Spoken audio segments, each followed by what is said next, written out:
was in the shower and I was like, whoop, careful, Winnie, careful. You know, just like almost died.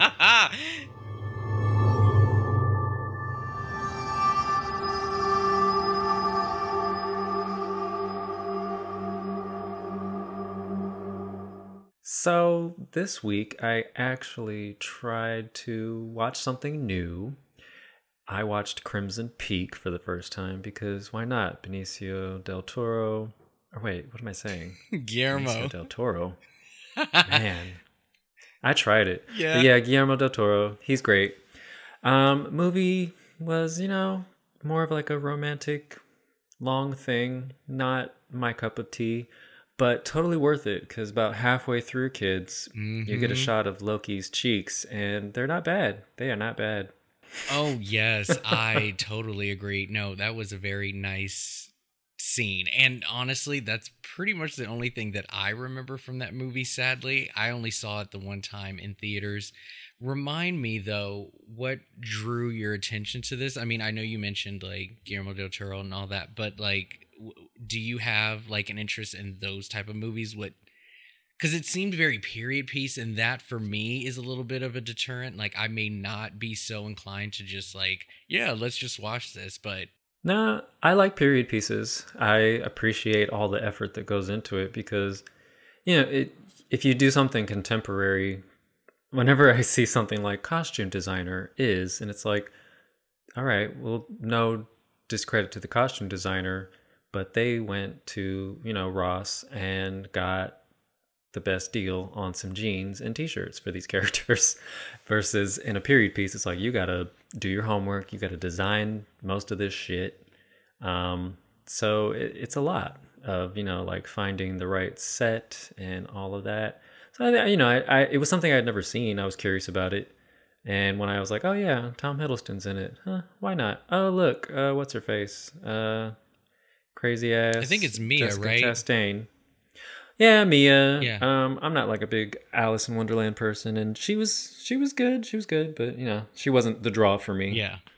But I just thought it would be like scary, and sure, it was creepy in certain moments, but it really was more of a like strange romance thing. Guillermo is sort of in the middle, like sometimes when you hear his name and you're like, oh, maybe I'll get a real creepy heavy but then at the end of the day, he really is big on the stories and the special effects rather than trying to like jump scare you a lot.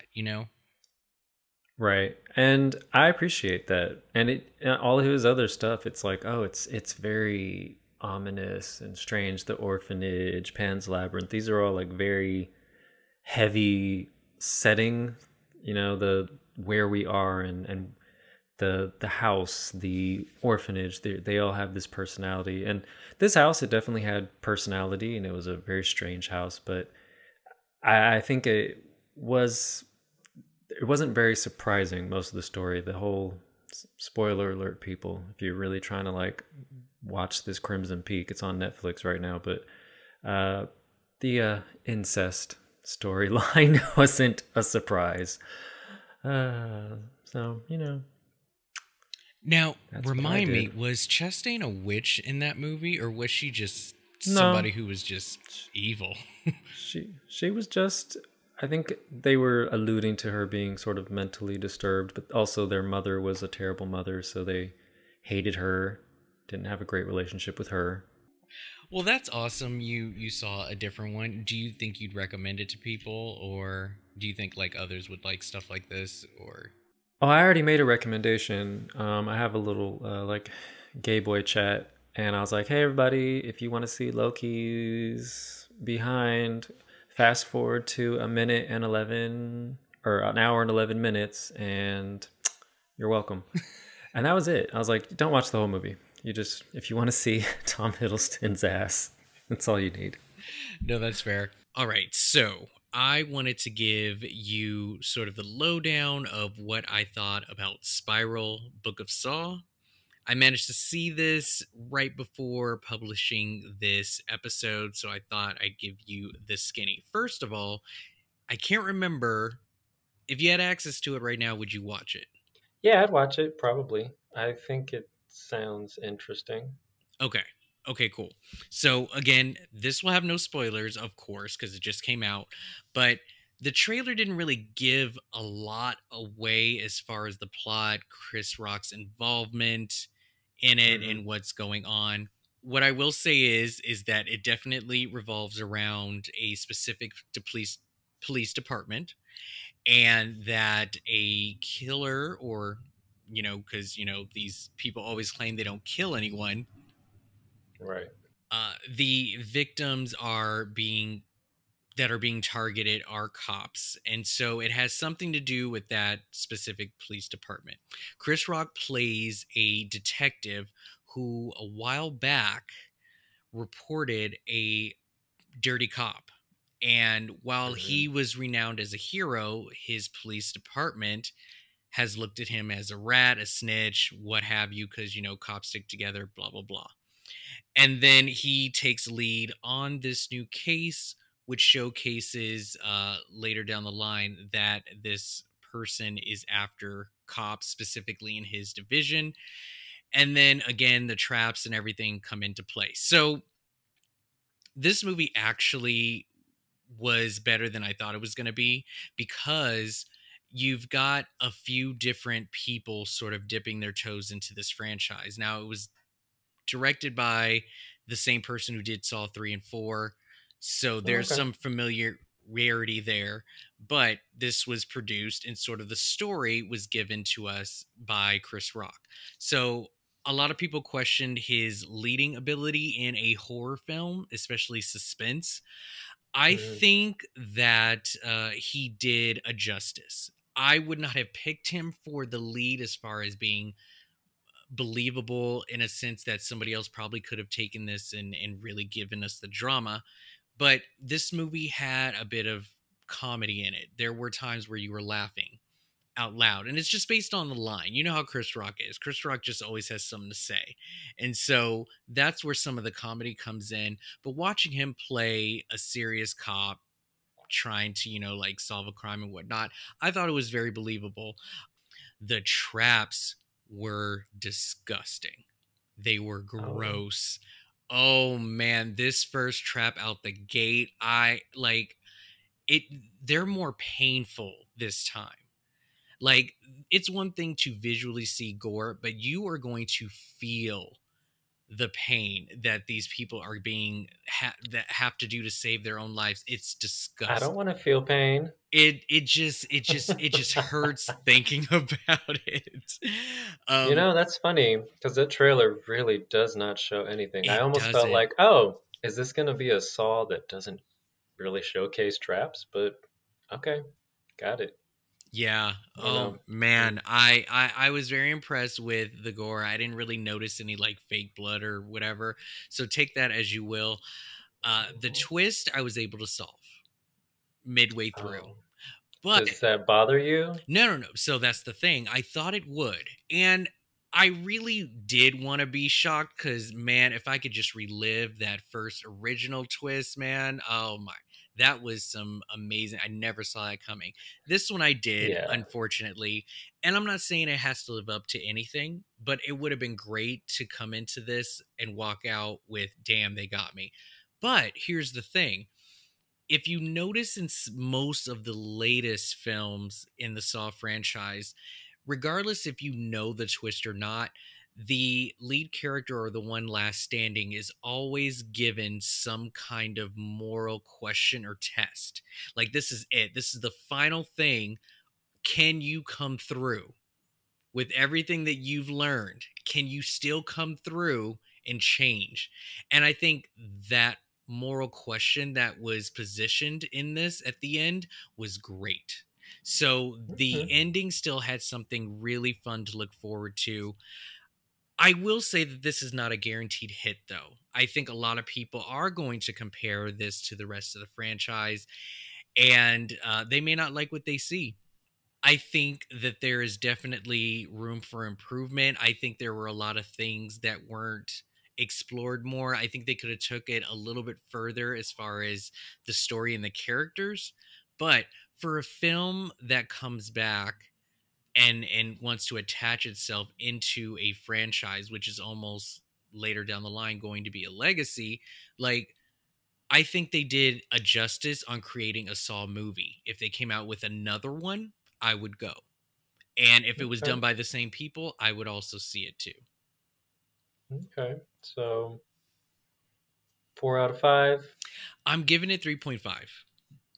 And here, Sure. yes, 3.5. So the only thing that I docked it for is a little bit of the writing and a little bit of the recommendation. Half a point on rewatchability. As a standalone film, I don't see myself returning to this, but as a collective, I want a part of it in my collection. Like, I would totally buy this because I have the rest. So, and it's not even a bad thing to even rewatch it again. It's just, I'm going to probably want to watch this movie along with the rest of them. I don't think I'll be like, let me watch Spiral over Saw 7 or Saw 2. Like, I want to watch it as a whole. But certainly not Saw 7. But yeah, I found it still enjoyable. I was into it. I didn't feel like it was fake or anything like that. So I would say that if you like Saw movies, that this is worth the watch. And you'll come to your own conclusions on what do you think it is. But as a skip, if you've seen the rest of them, don't skip this. Just watch it. Just watch it for yourself. Now, if you're not into the Saw series and you think, oh, well, maybe this one being different will get you into it. Nope. It is a Saw film through and through. If you don't like the other ones, you're not going to like this one. Okay. You hear that, kids? 3.5. Don't forget, Robbie likes a little salt in his chocolate. That's all I need from you, I guess. The trailer gave me absolutely nothing. You've given me a touch more, and if I don't want any more spoilers, I just have to go full steam ahead. But thank you, and I'm glad that you enjoyed it. Anything that I said, does that tear you away from watching it, or actually does it make you more interested? Or I think it makes me more interested, especially because I forgot sort of everything that was supposed to come out last year. I forgot. And now they're trying to sort of rearrange and put things back on the schedule, or just, they're streaming now. So I did forget about it a little bit until it was like, oh, it's coming out. And I am interested in seeing it. And I don't think you gave anything away, really. But you definitely gave more than what the trailer gives, which is not a bad thing. You've just laid out the foundation, the groundwork. Yeah. Okay, cool.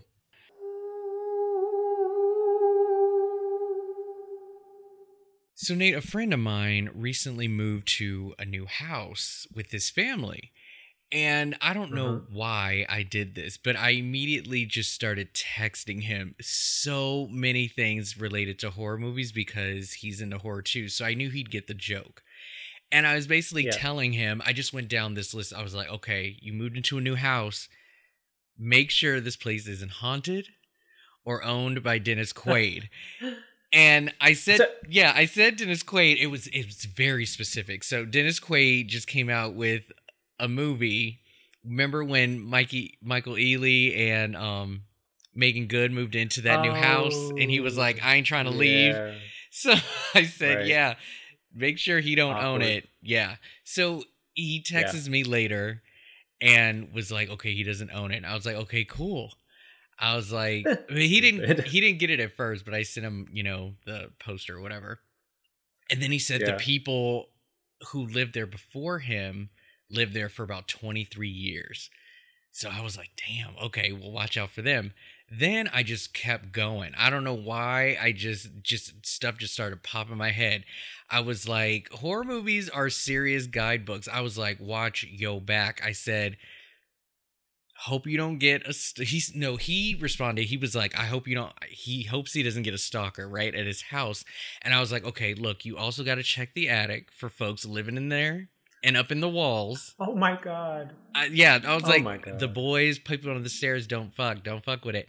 Then I was like, make sure your neighbors are not holding secrets in that town, and also cult-like behavior. You don't want to get mixed up with that. Then I was like, did he move to a small town? Well, see, I wonder if that usually happens only in small towns, but even like cul-de-sacs or just like the burbs, sometimes them fools be tripping in their little area. Like a neighborhood. Gated Yeah, gated communities. communities. Exactly. Then I was like, if you find anything left over in that house, burn it. Burn the fuck out of it. No, you don't burn it. What do you mean you don't burn it? You have to get rid of it. Is that bad? Does that unleash it or something? Yes, it's bad. Yes, sometimes. I mean, okay, you watched enough Supernatural episodes. You at least have to salt it before you burn it. Okay, well, salt it before burn it. Good call on that. And then I said, no, you should turn it over to the church. That's probably the safest bet. He was like, "Oh yeah, there was only a dozen eggs left in the refrigerator. That was basically it." I was like, "Okay," but I was like, "Confirmed there are no haunts. That the place isn't haunted. Nobody's living in the walls. You're good." He said there were no dolls left behind. I always like make sure the history of the house has nothing to do with like being on consecrated, like land. Like look up the history, right? And then I was like, you are on a 3-month period. If your kids say anything is in their room, believe them. They are telling the truth. The first, listen Daddy, to them. Seriously. I'm having a tea party with Shelly. She doesn't like your hat. The first 3 months, I'm telling you, believe every word they say. I'm not playing. I've watched too much shit. So I haven't heard anything yet, but hopefully his move goes smoothly. He might have to like leave the kids there if they start talking crazy. Right? Oh, they belong to the house now. Right. But it also got me thinking of just there are so many moments, just very random, where I'm just like walking down the street or on a drive somewhere, wherever, and it just reminds me of some like horror movie. And I wanted to talk to you to see if you have any of those like situations, any objects or things that you see, bam, reminds you of something like horror. Yeah. Even like right off the top of my head, I thought of something different, and this only kind of applies to people in Southern California and maybe Florida, but we have a lot of strong winds throughout the year, and they knock the palm leaves, the dead palm leaves, out of the trees. These things are big. In the tree, they don't look like much, but when they are on the ground, these things are big, and they are hard. They're dead, but they are hard, and they have like really sharp ridges. So whenever I see them, I think about them falling out of the trees. And one time, I almost got hit. Like I was jogging down the street. It was really windy. You could see the trees swaying. And then like 5 of these bitches all just fell, doom, right in front of me. Oh. I'm not kidding. Oh, wow. It was like just, if I had ran a little faster, I would have gotten hit. And I like ran the other way. Yeah. Damn. Almost died. Almost died. Crazy. What about you? I thought about The Craft when you said that. How that branch fell right in front. That was funny. You guys should be careful. You don't want to end up like Nancy. Right. No, so I live in an apartment building, so fire escape ladders are just normal in this neighborhood. And immediately, I still won't walk under them. Still won't do it because of FD2. I just won't do it. Like, I always think of FD2 with the ladder, and I think I'm pretty sure I go like just a few feet over. Exactly. It's not even like I'm really afraid of it, but I'm like, just go around it. Yeah. So I don't even know what movie this is from. It's something from probably late 80s, early 90s, Skinamax. But there's some sort of telepathic or telekinetic teenager who's evil or just hormonal, I guess. And another boy comes over and he's flirting with the girl, and something goes down the drain, and he reaches in to get it. And the evil teenager psychically turns on the garbage disposal. So anytime something falls down the drain now, I always like look at where the switch is, and I'm like, nobody's around.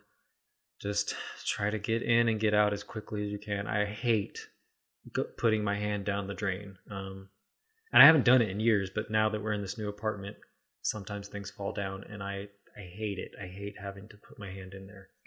No, the movie you're describing sounds so familiar, but I can't think of it. I'll have to think about it. But yeah, I totally agree. I don't do the garbage disposal as well. And there's been plenty of like suspense and thrillers out there that deals with that kind of crap.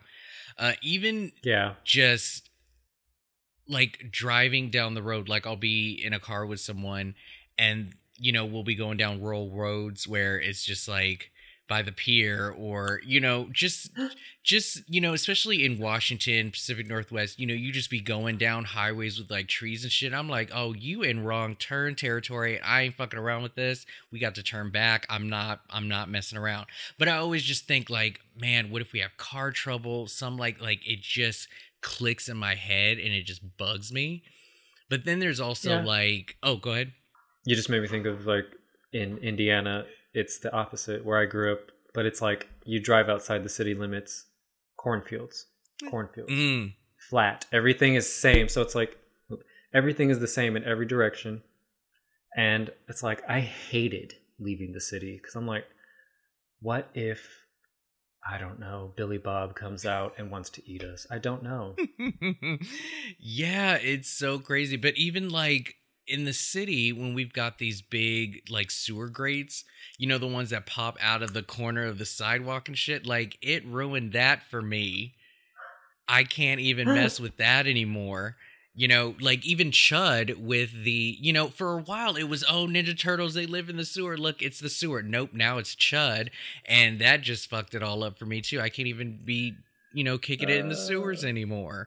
I thought you were going to say like just the manhole being open. Because, sometimes those are open. Usually there's signs around them, but it's like people will just be walking and then whoop, they're gone. Oh, yeah. Yeah. Well, hopefully Soul gives me more of a, oh, well, maybe I'll, get a second chance falling down a grate.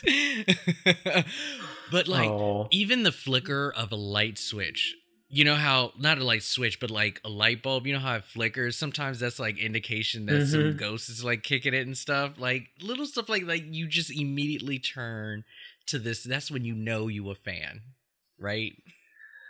Yeah. Do you ever think, just like, what if I trip and I fall and crack my head on the corner of this coffee table?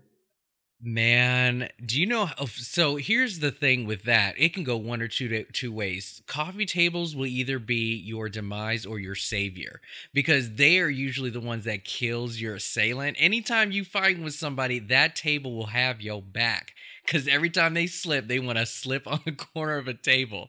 But then you on the run because you didn't kill the mob boss or some person that's going to come after you. I always see like, that makes sharp corners. Yeah. So like a desk, anything. And it's like, what if, you just hit I used to hit my head on the corner of a cabinet growing up all the time. It's probably why I'm such a terrible person now.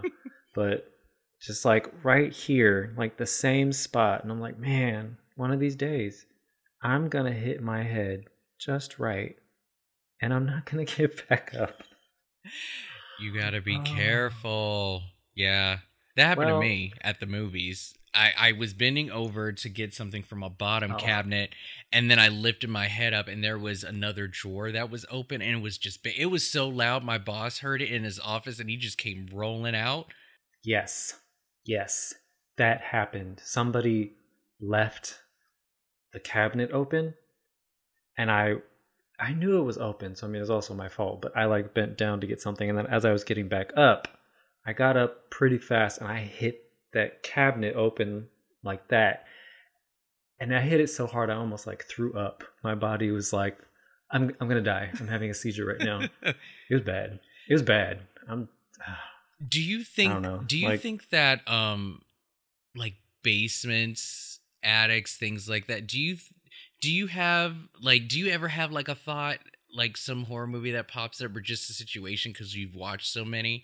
Or is a basement to you now? Because I am still kind of like thinking about certain basement stuff, especially stairs with like splits in between them. I don't fuck with them either. I've seen too many. It's definitely those stairs, those basement stairs, the imagery, and it's like, but also I think just looking down the stairs and you see the bottom, it's dark. I grew up in a house where it was like a walk-in basement, but it was like carpeted and fully furnished, and you didn't have the slats stairs, but still, I would spend a lot of time in that basement and have a great time. I would look down those stairs once in a while, and just seeing the other sides, like the end of the stairs, like, what's down there? Yeah, Nothing's down there. I know. Nothing's down there. But it made me second guess sometimes, like, do I really want to go down there by myself? No. Right? But did you get that sort of idea process through just general fear, or did these movies influence that type of, thought process? I would say it's probably movies, I'm sure. Yeah, which is not a bad thing or anything, but it's just funny how we get influenced that way with certain things, Yeah. Now, I can kind of remember being like 3 or 4 and sort of fearless, and not having that healthy fear yet, where it's like, oh, I'm just doing my thing. I'm a toddler. But after that, things changed. Right. The only other thing I can think of, and this has actually happened to me twice, I have slipped and fallen out of the shower. Oh. And that's something that scares me. I fell out and I hit my back once. Like I was in a hotel and nobody heard me. I was like, man, I'm glad I didn't hit my head. I would just be laying here like dying. But yeah, I slipped and fell out of the tub. So even now we installed those little strips to make it more of a grip. Mm-hmm. But even then, I don't know. I was a few weeks ago, I was in the shower and I was like, whoop, careful, Winnie, careful. Just almost died. So I don't know. I do think about slipping and falling. Not like Final Destination where I'm going to get something wrapped around my neck. But I just think I'm going to fall and hit my head on the toilet, which is, a piece of porcelain, or the corner of the counter in the bathroom. Yeah. Double whammy, man. I'm just waiting for myself. Start wearing special shoes. I'm gonna be so dramatic when I fall in the shower. I'm gonna grab the shower curtain, and the rings are gonna come off one by one, and then I'm gonna slip and just be wrapped in it, and just be so dramatic. And I'll be like, I'm not even gonna move because this will be a good story for somebody when they find me. But man, yeah, just living your best Marion Crane life, I right?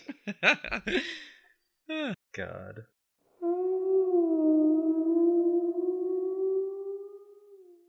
I'm excited for the summer. Not for summer itself. I hate summer. I hate the sun. I hate the heat. It's not my jam. But in June, we're going to get our first installment of the FearStreet movie trilogy. And I'm so excited. I cannot wait for this. I loved these books. Maybe even a little more than Goosebumps. Maybe even. I mean, it's still R.L. Stine. Yeah. Still, but yeah, I loved these books, and I'm looking forward to these. Do you know much about it? I know a little bit, but do you know much? I don't know anything. I have yet to see a trailer, a post-production photo. I haven't seen nothing. And me, I'm not the reader, so I don't know too much about these books, but I'm definitely down for it. It's, from what I can tell, it's sort of loosely based on some books, maybe. At least it's going to be set in different time periods. So the first movie, most likely coming in June, which they haven't even put out release dates. They put out nothing. They've talked about a little bit of stuff, but they've put out nothing except during, and this is going to be on Netflix, by the way. And also, we don't work for Netflix. We don't rep Netflix or anything. I know we talk about it a lot, but Netflix just has a lot of horror selections. So here we are. The first one is going to be set in 1994. And oh, yes, a good 90s story. I love it. Exactly. The only thing they have released is this quick shot of Sadie Sink. You might know her from Stranger Things, the redhead. Oh, okay. And she's looking a little scared and bloody. And then there's this person in a strange skeleton mask. That's it. That is it. We have no idea. There's no context at all. So we don't know if this is sort of a slasher situation, but all they say is like, oh, the teens in Shadyside. That's where it's the stories are set in all the books. You know, they find out some dark secrets about their town. And of course, the street, FearStreet. And then the second one goes back to the 70s, and it takes place at a camp, and there's a horrible event that happens. And then the next one takes place in 1666. You see what they did there? And that's where they kind of show you how it all began, why the town is cursed, and why all these terrible things keep happening in the town because of the events that took place in 1666. So I'm really looking forward to it. There's not like there's a lot of up and comers. The only really well-known person is probably Gillian Jacobs, who is from Community. It's probably her biggest thing. Yeah, it sounds really cool. And you know me, like I'm totally down for any type of like horrific story when it comes to like the 90s or, you know, just pulling back from the vault, right? Mm-hmm. And it's nice to also see that. So, because when you said trilogy, I thought it was going to be one continuous story and just involve the same characters. But it sounds like we're just getting a trilogy of books turned into movies. Well, and I think it's sort of, and it's kind of like it's working its way backwards. You would think, oh, they're going to start with 1666, but they're working their way backwards. So it's connected, as in, I think whatever's happening in 1994 is sort of a result of what happened in 1978, maybe. And then, of course, the very beginning, when they are founding this town, that's where it all starts, and like how things just never stop. And I do believe some of the actors kind of are in all three. Okay. Just used for like different characters, or? I believe so. I think maybe Gillian Jacobs plays the same character, because she's going to be playing like a younger person in the 70s, and then she will be probably like a older adult in the 90s and talking about, oh, it was awful at the camp, you know, whatever. I don't know. Yeah.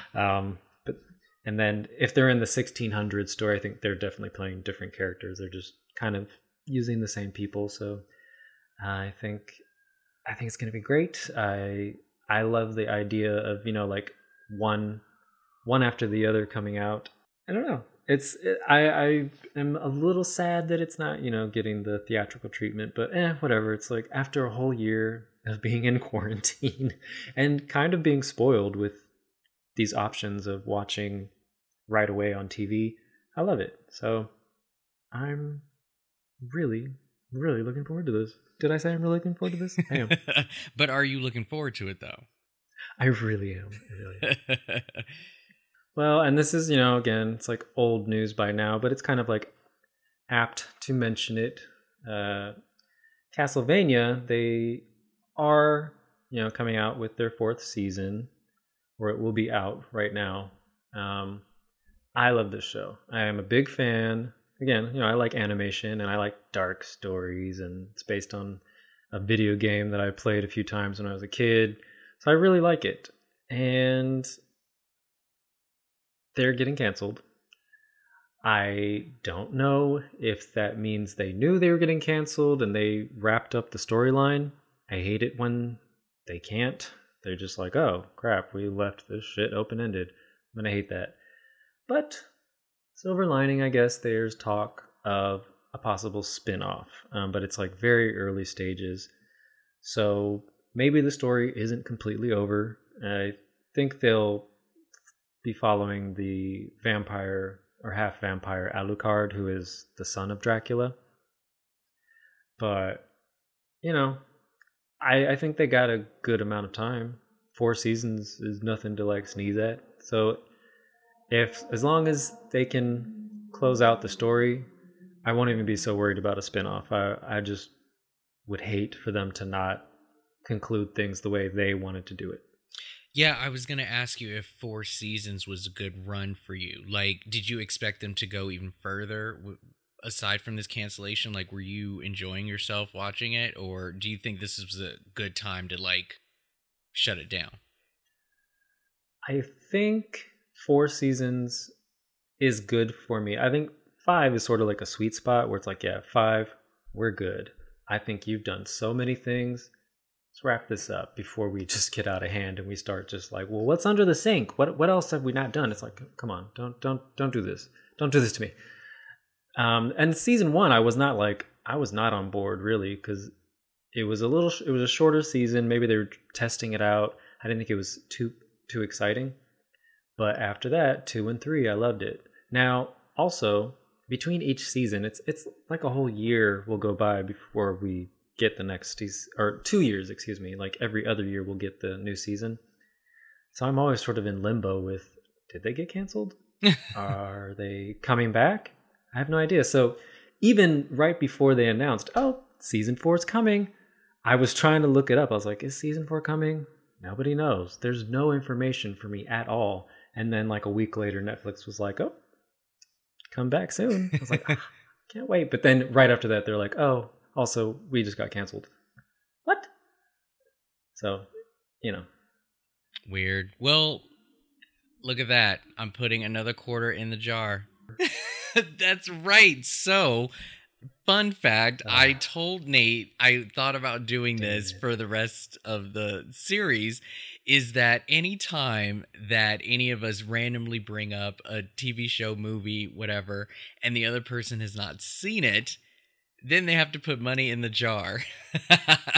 I think by now you are at 125, and I think I'm at a quarter or 50 cents. I think with me. Fuck you. But you can get your money back when you start watching the stuff you haven't seen yet. And trust me, everything that you have not seen that was mentioned are so good. So you're going to have a blast. You just got to watch them. But all right. I've never seen the Castlevania series. I was going to watch it when we talked about it in the old series, but I just never latched on. But you're saying it's worth it, do you think? I think it's worth it. Yeah. Like I said, first season is not heavy on Dracula. It's like he's the main villain of the show. Hardly in it. There's hardly any monsters. So the first 4 episodes are kind of like meh. They're all right. But season 2 and season 3, I think, are definitely worth it. And this is a very adult show. It's graphic violence. There's some sexy time. My goodness. Yeah. It's always kind of weird watching like a anime where people are having sex, and I'm like, somebody had to animate this. Somebody like hand drew these characters fucking, and I guess here we are. Well, yeah, I will definitely have to check that out. But yes, this jar is holding us accountable, so I know that I will have that on my list. But oh, look at you, 50 cents. I'm at 75 cents. I'm almost close to you. Yeah. All right. Let me see, what else can I name that you haven't seen? I know, right? Well, kids, this week it's my turn to do a trivia question for Rob. Oh, and I hope it's hard. I hope you don't get it, but you probably will. So I'm trying to do a little bit of like behind the scenes, do some trickery, some fuckery. Are you ready, Rob? Yes, and remember, folks, that as mentioned in the last episode, that this question is being posted on Instagram stories on our Instagram page, FearBias. And so if you happen to know the answer, when you are seeing it on Instagram stories, reply to it. Let me know that you know the answer. And if you got it right, we'll give you a shout out on the show. So what do you got for me? Behind the scenes. Picture it. 1996. For the film Scream.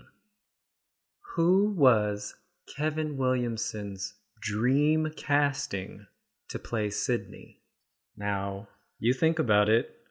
We'll come back to this at the end, but that's my question I've posed to you. Okay. Who was Kevin Williamson's dream casting to play the role of Sidney Prescott? All right, so off the top of my head, I don't know the answer, but maybe by the end of the episode, I can figure it out. So yes, we'll return to this at the end of the episode. You remember that video that we recorded, sort of as an homage to Scream? We did the scene, I do. Yeah, where we talked about the rules. So Nate and I got a bunch of his friends together, and we sort of did this recording of the scene where Randy is telling everybody at the party about the rules to survive a horror movie. So we decided to do the same thing, but give it a gay and person of color spin on it, and the rules that do apply to them. So, and it was really fun. I had a lot of fun doing that, and it's still on YouTube. I'll post the link in the production notes on this episode so you guys can see the video. But I thought we could return to the video and discuss the rules that we came up with to see if they actually hold up in today's horror movies or if they've changed. Now, when we did this video, it was for fun. You know, we had a little bit of, not backstory, but just like influence from the movies that we have seen so far. But it was just all in good fun, but some of it does hold true. I wanted to kind of go over some of the rules. So when we did the video, I played Randy. I played the horror geek, and I was the one sort of talking about all the rules. And I gave the list to Nate, and he helped me co-write it and sort of change it up and add stuff to it. And we got really involved.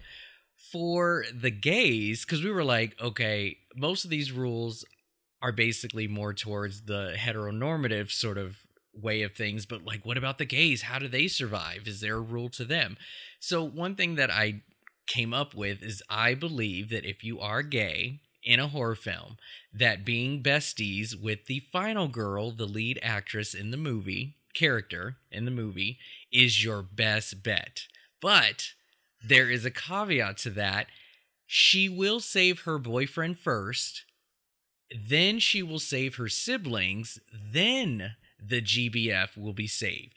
So as long as the boyfriend and siblings either die or evil, then you're safe. But those two will come before the gay best friend. Do you agree with this, Nate? Kinda. Uh-huh. I think that they'll usually always save their boyfriend. No matter who the best friend is, they're always going to save their boyfriend, girlfriend.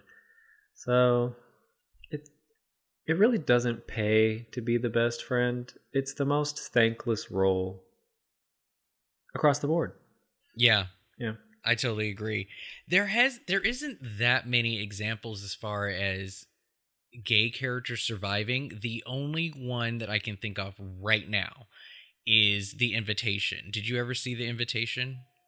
Yes, but also his partner doesn't live. No, he right? doesn't. No, he doesn't. But yeah, one so does. It's like, yeah, the percentage of the gays. Yeah, that plays into another rule coming up. Exactly. Sort of. Yeah. Like safety in numbers. But yeah, that's one that I think of around the top of my head. So it's possible there's no general rule as to why he survived, but at the same time, you know, we're dealing with characters that don't necessarily have too much of, not a spotlight, but just, you know, being the token or whatever. So you just kind of have to wonder, like, is it down to their sexual orientation, or is it down to their character, who they are? You know, like, I wonder if there's like a general rule on gays surviving in horror. Is there any other new one that you can think of? The Freaky that just came out. Now he ended up living, and I wonder if that's different because it was a horror comedy and not a horror scary movie, you know? But that's the only other one I can think of. Yeah. Modern. There's not a lot of examples of a gay best friend at all. And if they are in a horror movie, they're basically treated like any minority character, basically. You know, it's like, oh, well, they are simply there, in my opinion. A lot of filmmakers put them in a storyline just to be like, look at us, we have a gay character. Yeah. I mean, they're absolutely going to die before the credits roll. But yeah, we have a gay character. So we also had rules for black characters because in the video we had another black person in the video saying, hey, well, what about us? Does this apply to black folks too? And I was like, okay. So the rules that I came up with that was, and this is so random. Again, this is all theoretical. I am not saying these are the be-all rules or whatever, because I'm sure somebody will have movies to debunk anything that I've said. But in just for the fun of it, I was like, the black guy cannot hook up with a white character unless he or she is in the lead.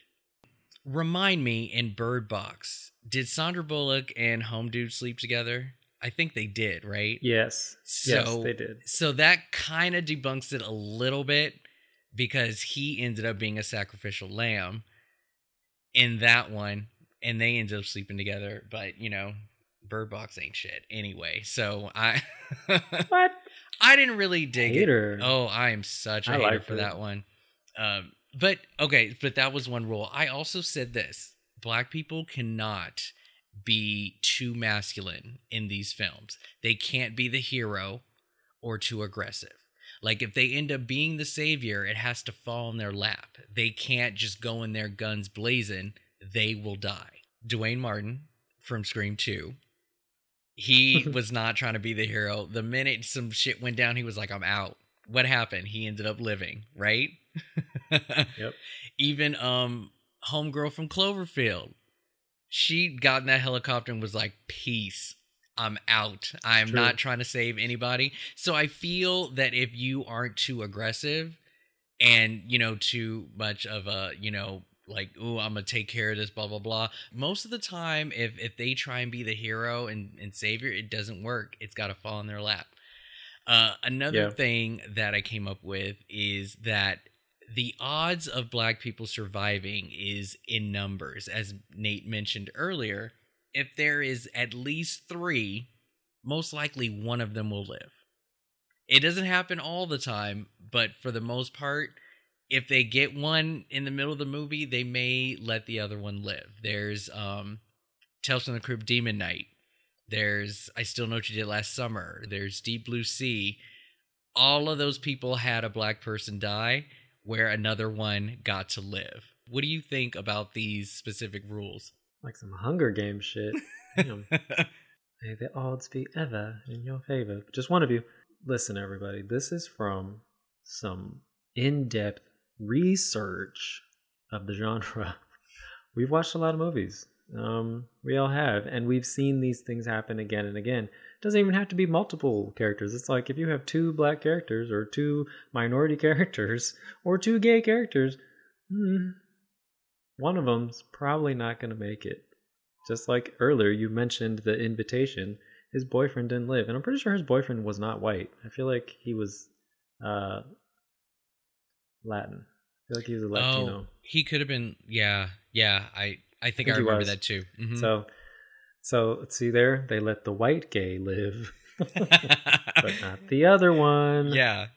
So they do this shit. They really do, and I think it's still pretty accurate. Obviously, things are changing where the lead characters are now played by people of color, and I haven't seen a lot of examples of a lead character being LGBT. I can't think of any right now at all. It's changing, but it still stands that this is what's happening on screen. Can't make this shit up. I am seeing a bit of a change too, and you know, I'm not saying they all have to live for it to be a good horror movie or anything like that, but there is a trend that continues. And these are just some of the common denominators that I notice in some of these films, and especially from back in the day. And, you know, hopefully we'll see a little bit of change to where these rules don't necessarily stick. But I don't know, have you noticed any other sort of like trends within that you see happening that they could change or Or maybe there's not really a formula to it. Maybe it just happens to be coincidental. Again, I mentioned Bird Box because literally, well, I believe almost every single person of color character on there died saving some white character. Down to BD Wong being the sacrificial lamb, with all the ideas. His house, he dies first. Little Rowley, he just jumps right through the freezer to make sure the big monster guy didn't come through. The freezer. And I was just like, Yeah. why did he feel that his life was not important to save? But everybody else got to be saved. And the whole time Sandra's being a bitch. And, she's not helping. She's not contributing. She's just complaining the whole time. And, he's, but they got this dorky little character coming in being like, okay, I'm going to be a hero and I'm just going to sacrifice myself. And I'm just like, no.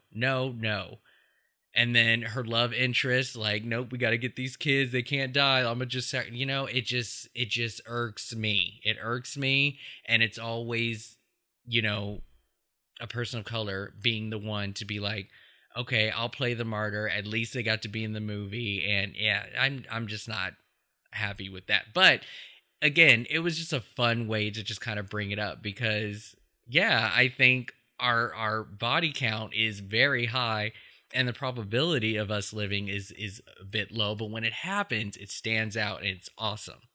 There are some great lead characters that have been saved that we don't necessarily talk about too much.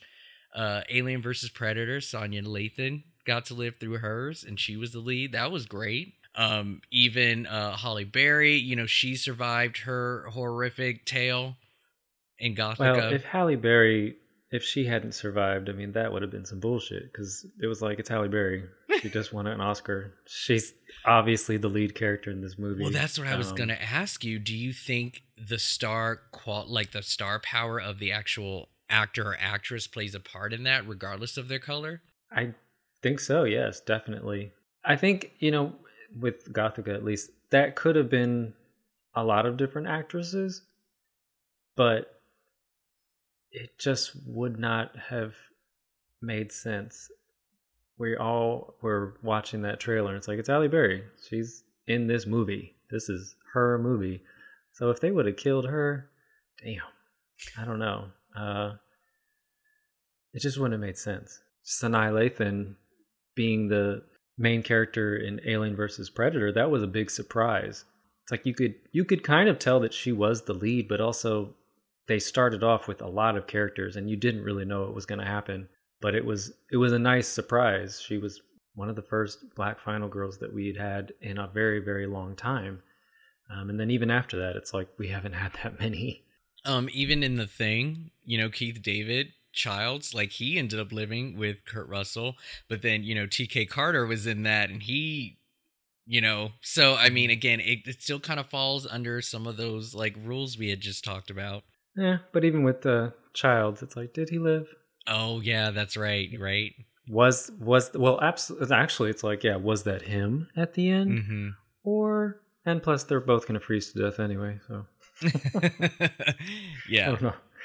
Well, I also wanted to kind of talk about the rules with our final girls that we sort of are used to as far as the trope and horror movies from like the 70s and 80s, is that the final girl in horror films, and particularly slashers, they are referred to as the last girl or woman alive to confront the killer and be the only one left to tell the story. But she's also the innocent one, the one who sort of has to kind of fight for that survival mode, even though it's unexpected. And so it comes from someone who's like pure, maybe a virgin, or just someone who's never had like a killer instinct, probably the sweet one, things like that. But we're seeing a little bit of a change and a shift in who a final girl is. And do you kind of like where it's going? Like, can they have sex? Can they have, a sinful background? Do they have to be as pure as we're used to? Things like that. I think the shift happened a long time ago with Scream. Sydney had sex. She didn't die. Sydney's been in 4 movies and she hasn't died yet. She's about to be in another one. To what capacity? I don't know. But yes, I think it is a very modern thing for girls to have sex and not be so distracted by getting dick down that they can't survive a knife fight. Okay? Yeah. That's my thoughts anyway. And what do you think about that? Like, do you prefer them to have more of a natural background of just being someone who's had sex at their age, or do we have to give this false pretense that, you know, most girls won't be, you know, doing A, B, and C in order to, you know, be the one that deserves to live? Yeah, I think it's really disheartening, especially at this point, to feel like someone is less than, you know, they're not good enough because they do something that a lot of people are doing. It's like sex happens. Lots of people have sex. Most people have sex. Most women have sex. Your mom had sex. That's why you're here. Even before, like talking about how like we see certain characters killed off all the time. If you're black, you're not going to live through a movie. I think a lot of filmmakers started to just, it's like, you know, like, oh, I see someone doing it, so I'm going to do it too. I saw how that film went. Yes, I'm going to cast people of color in my movie because look at me. I am so great that I have a diverse cast. They all die, and I don't give them any character development. I don't know. I feel like people aren't conscious of it. I think they just keep perpetuating these things and they never stop to ask themselves, why am I writing this story like this?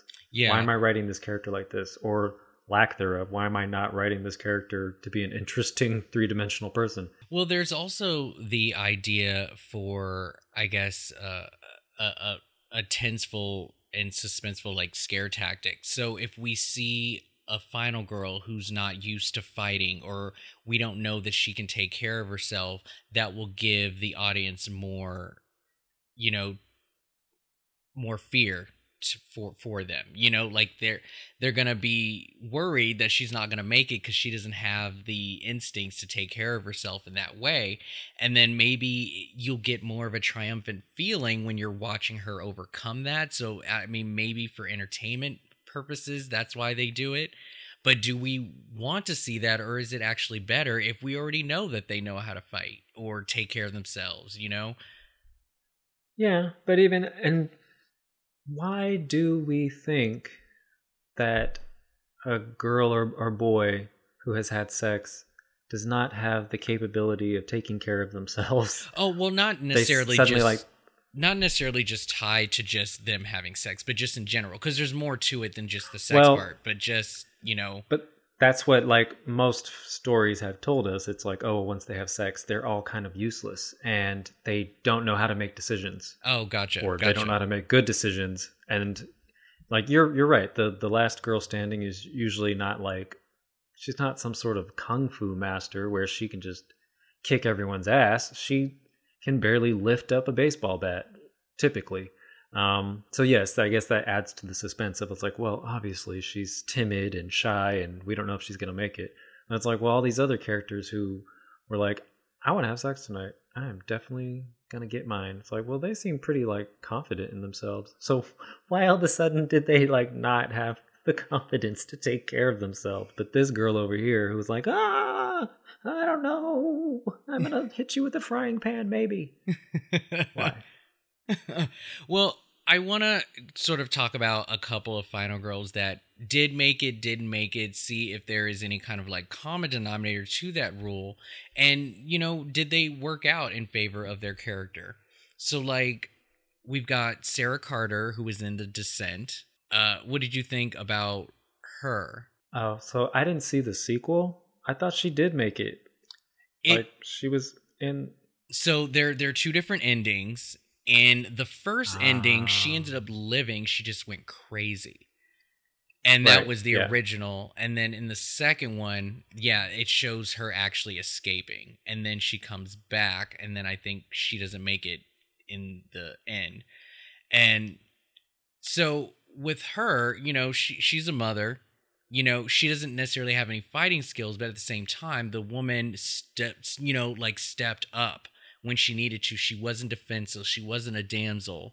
You know, I still feared for her, even though I think she could definitely take care of herself. It didn't take any of the suspense out of it, so it didn't hurt that she had some experience in her belt, especially like a rage in her too. You know, because some people could even look at women or you know, beings who shouldn't be, you know, messing with weapons and stuff like that. You know, they're meant to be saved, and no, in this particular case, especially with the cast full of women, I still felt the fear watching them, you know, fight for their lives, even though some of them could fight for themselves. So another person, so Drag Me to Hell, Christine Brown. So, you know, she was a nice girl, right? I mean, she kind of fell into this peer pressure of doing what, you know, her male boss told her to do and trying to make it in a male's world or whatever. But then her character sort of turned a corner where we were kind of given a little hint, like maybe she's not such a good person, and does she deserve to live? You know, I mean, there's the whole scene about her sacrificing a kitten actually, and we're like, well, you know, is she thinking about, I don't know, but she wasn't the nicest girl either. And, you know, she didn't make it. Now, is that because she didn't fit the trope, therefore, bam, let's take her out? Or it just, you know, fit the story? I think that was more about the story of just like trying to surprise the audience. You know, she wasn't that terrible of a person. I think she got real desperate at the end. Yes, killing the cat and stuff like that. She did things that were sort of out of her character, but it was just desperation at the end, and she was trying to survive. And it actually didn't end how I thought it was going to end. I thought the movie was going to have a slightly different ending, where somebody else got dragged to hell on accident, or on purpose. You know, maybe she was like, I already sacrificed this cat. Let me sacrifice my boyfriend." Then she really would have been a jerk, right? Well, one or two that did make it that don't necessarily fit the old school trope of a final girl. There is Jen from the movie Revenge. So this is from 2017. That movie, man, broke all the rules of what a final girl should be. I mean, she obviously is someone who had to, you know, fight to, you know, tell the story or whatnot. But, you know, she definitely was not, you know, the innocent girl. You know, she slept with a married man, and, you know, she was definitely proud of her sexuality and all of that jazz. And it was a revenge story for sure. So clearly the story was meant for her to live, but she wasn't that typical, I guess, final girl that you would think. You know, she had to definitely learn how to defend herself the whole time. I gotta ask, Nate, have you seen this movie? No, and I don't think it should count towards my jar, because I know what the movie is about, and I don't think I can. I don't know if I can do it. Yeah, I totally get it. It was pretty brutal though, like very gory. It was very heavy. So I get it. If it's not sort of your interest, definitely I wouldn't say this is a must see. Violence happens in movies, and I can handle it in most capacities, but I don't know. Sexual violence, I don't. If I know it's going to happen, if I know it's in a movie, then I probably will not watch it. Okay. No, that's fair. One other person. So I'm still at 175.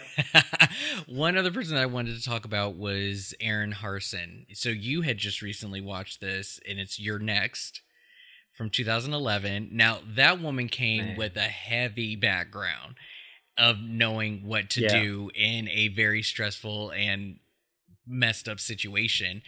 And, you know, in theory, you know, this movie was a horror comedy-esque. I mean, I laughed at a bunch of stuff, and that's only because they were like twisting a lot of the typical stuff you see in a slasher, but it didn't take any of the suspense out of it. It did make the movie more fun than scary because she knew what she was doing. Did we prefer her to learn as she goes, get lucky, or didn't we mind that she knew what she was doing and she could take him out if she needed to? I think that again, it's just telling a different story. It's like drag me to hell.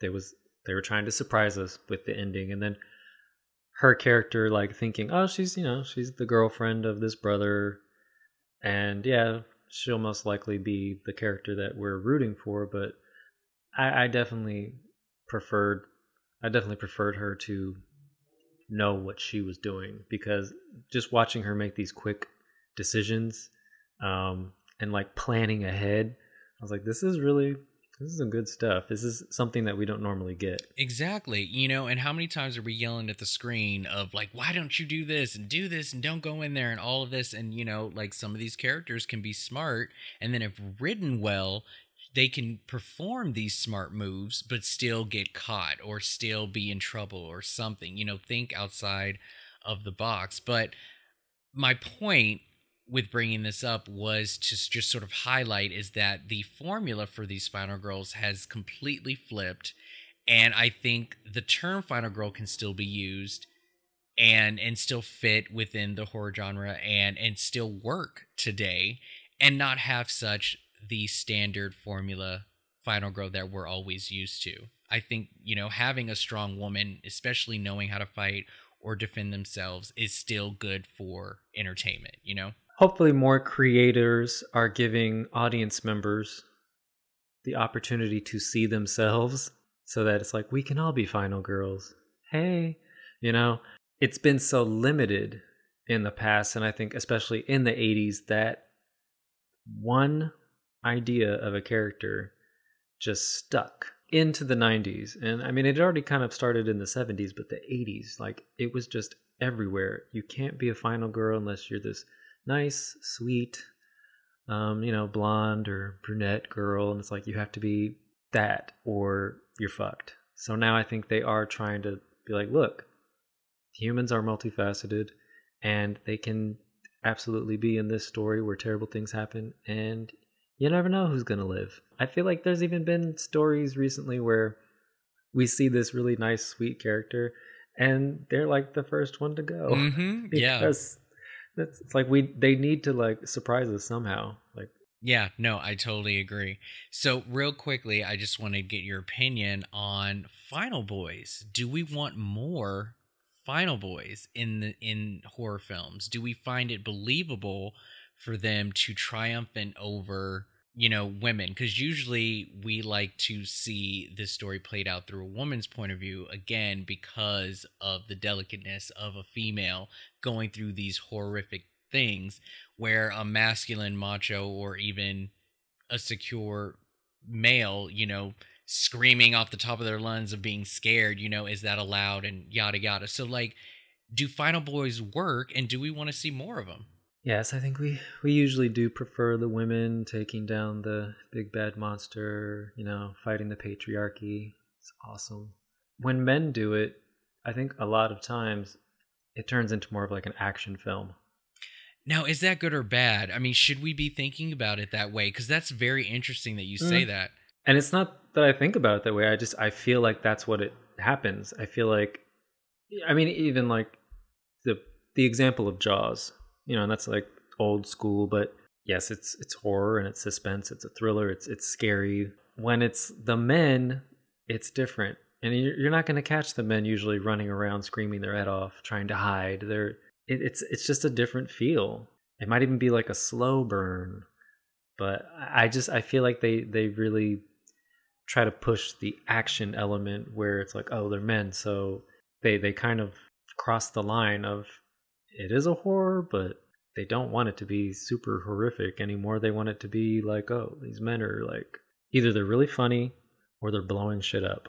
That's really interesting that you say that. I have a list of Final Boys that sort of, pop in my head, and some of them do kind of fall under that sort of action-y type of horror film. Deep Blue Sea is a great example of that. We got two final guys at the end of that movie where I didn't expect that to happen because I didn't see them as leads.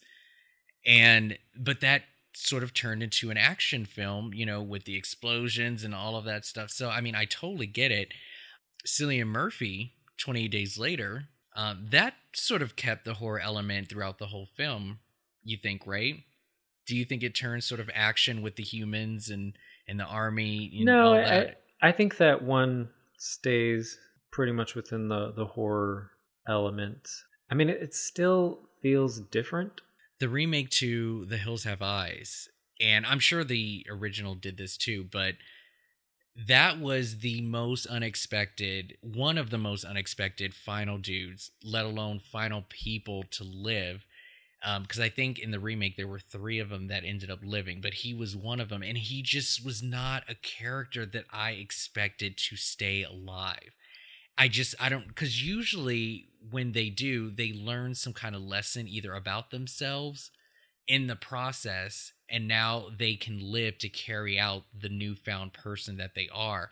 And this Doug character, I just was so surprised that he ended up living out of everyone in there, because he didn't really even have a backstory to flesh out as to why he lived. And yes, he was sort of the, I shouldn't say geeky one, because just because he has glasses doesn't make him geeky, but his persona and his look didn't make him look like he was like a strong person to take care of this family. You got Ted Levine there, the matriarch, the father. He's the most strong member of this family, and they took his ass out first. So it's just like so unexpected that he was able to triumph over all of this and be the last man standing. And I like that. I think that just gives a big surprise to the audience, and I found the remake to be really good too. But yeah, seeing final guys like him, I think is great, because you're stepping out of the norm. He's not this strong character to take care of everyone to live, and I enjoyed that. And probably, at least thinking about the Hill people, their motivation to take out the father first is that he was probably the hardest to deal with. So it was very strategic to get him out first. Yeah, for sure. Yeah. Well, yeah. I personally would love to see more Final Boys. Anyone from Jesse screaming his lungs out to, Chris from Get Out. I love it. I think it's great to see them, stand up for themselves. And I don't know, do you see it bad when they like kill women? Like, is that a bad thing? Because the other way around, it's not really looked down upon when a woman has to protect themselves from a man. But when you see a gentleman or a man kill a female to live, like, what does that say about that character? Can Final Boys do that, or should they only be killing men and monsters? And a lot of people will say stuff like that, not even in regards to horror movies, but they're like, oh, well, if a woman's attacking a man, it's like, when is the man allowed to defend himself? Mm-hmm. And I don't know, I think even like on The View, somebody was talking about it, where she was like, I mean, if she has a gun, and it's like, if she has a gun, that's when he's allowed to defend himself? Are you fucking kidding me? Like, well, yeah, she's across the room. She can get him. But it's like, if someone is like trying to claw my eyes out, I'm definitely gonna like kick them out the window. Out a window. He's very specific with the window. I mean, you got to do it. Otherwise, yeah, I don't want to go blind. I mean, it's like, no. And it's like, no, this is a very like complex situation. In horror films, I think a lot of people feel that they are known for promoting violence against women. And that's why there are so many like lead characters who are women, and they're the ones fighting the monsters, and they're being traumatized. So there's a lot of like, it's like ups and downs. I don't feel like it's so black and white where it's like, oh, this is good and this is bad. You don't even have a lot of examples of like there being a lead male character and then it's revealed it was the woman all along. There's not a lot of those. But it's like, well, if it was her killing everybody, then yeah, he's allowed to defend himself. Moment of truth, Rob. Oh. The answer to the question, and I'll say it again. In 1996, who was Kevin Williamson's dream casting to play Sidney Prescott in Scream. I should know this, and I'm going to say a name, and I'm probably wrong, but I'm going to guess Sarah Michelle Gellar.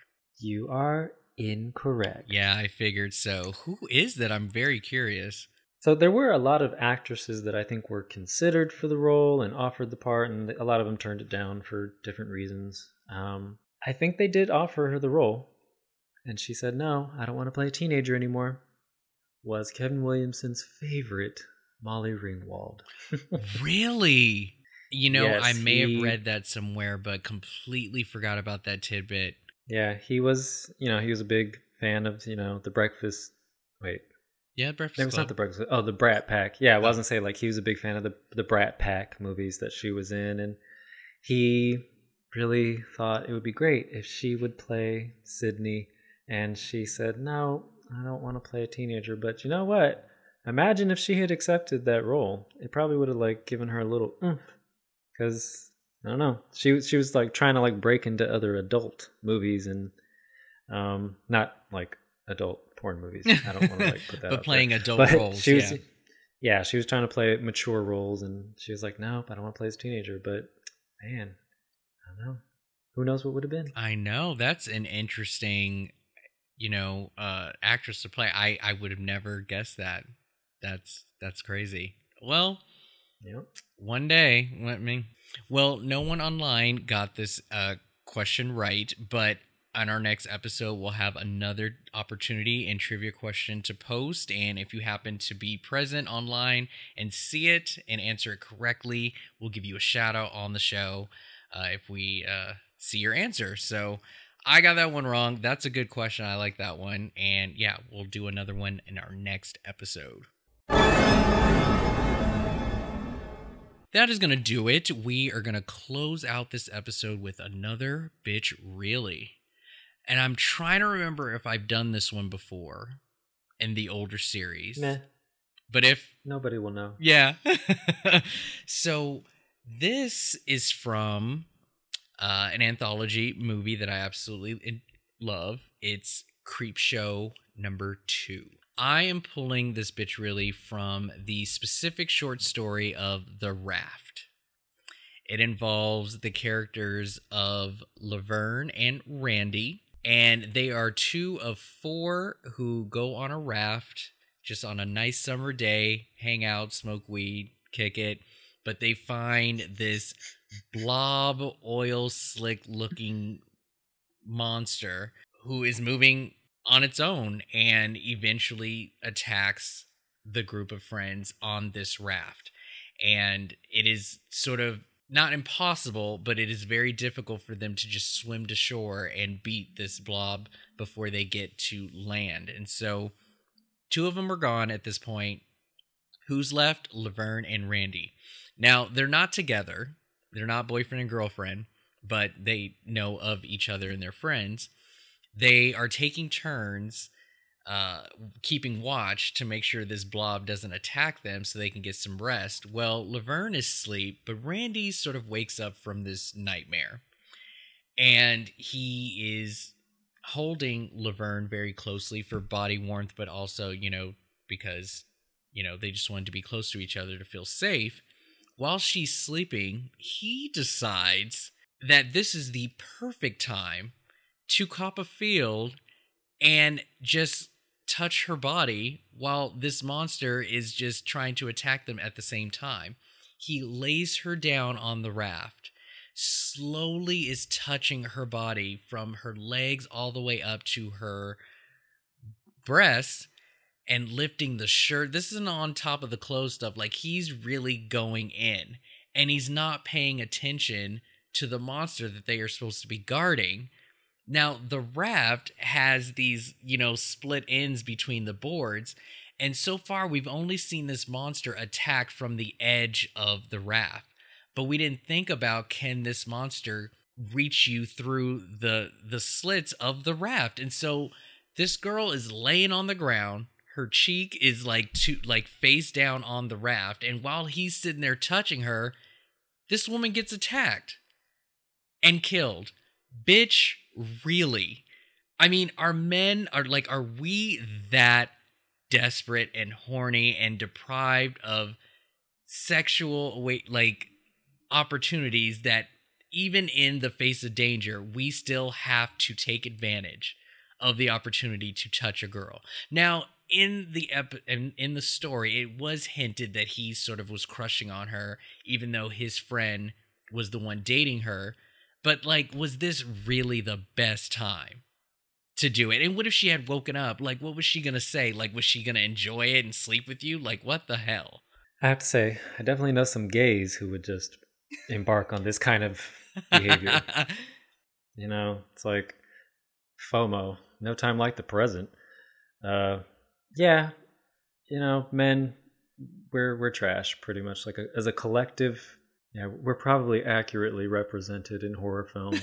It's not like, can you believe this guy's doing this? Yes, I know someone who does this shit.